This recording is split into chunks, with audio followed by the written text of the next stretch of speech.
How you doing? This is Sean from Reef Stabilization Creations, and I wanted to give you guys another update. Give me 1 second. I wanted to give you an update about this flameback angelfish because I'm having a little bit of an issue with him because he's supposed to be one of the most reef safe angelfish that you can buy. And he was the first fish that I put in here, but he is not totally reef safe. My forest fire Montipora, which is my newest addition to this tank, has been attacked. He is eating away at the polyps. I don't know, and you can see he's right there right now because he just nipped at it. And what's happening is that some of the polyps will show up on the left and some of the polyps will show up on the right, but then he's eating away in the center of the polyps.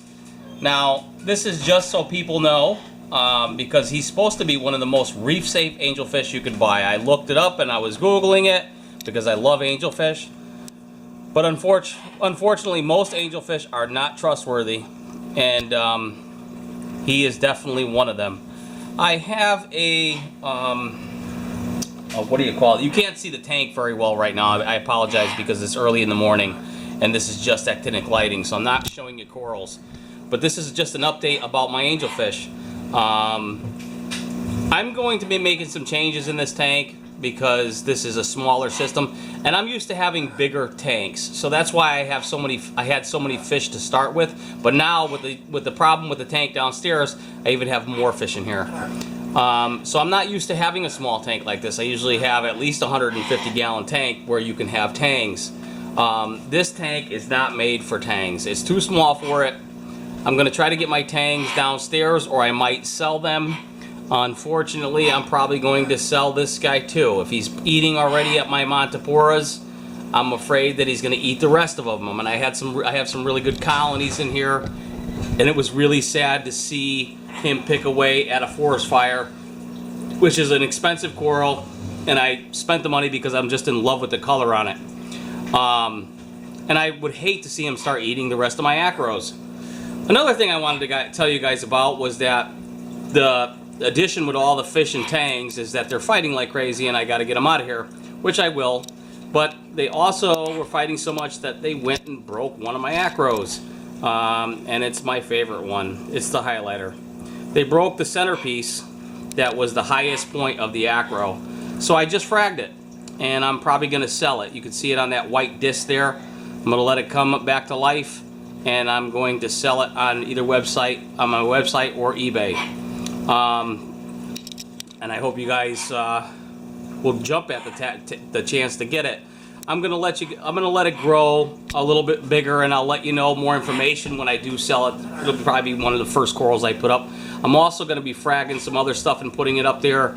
Everything from zoanthids all the way down to acans, certosa. And also I have that favia in the back that's huge that I'm going to be cutting up. It grows very, very fast and it's a beautiful coral. I've had a lot of people interested in it already that are friends. So if you're interested, look for these corals. I'll give you an update when I do get it up. Another thing I wanted to talk about was my downs. I have a biocube that I keep frog spawn in, and unfortunately I had to overload that tank too with coral when I had the issue downstairs with the snail outbreak. What I did notice is that I have two fish that I've had for probably, I want to say 4 years now. They're the coral clown gobies that are captive grown now. They have laid eggs. I could have had them spawn in my tank and have little fishies, but I just never collected them and took care of it properly. But what has happened is that they're not reef safe whatsoever. People claim, oh, put them in your tank, that they might just be bad for acros, but they're not reef safe whatsoever. They've made havoc of all my additional coral that I put in there. The only ones that they're not touching is frog spawn. But they are wreaking havoc on the rest of my coral because they lay. What they do is they don't eat the coral, but they lay right on top of the coral, and their skin is poisonous.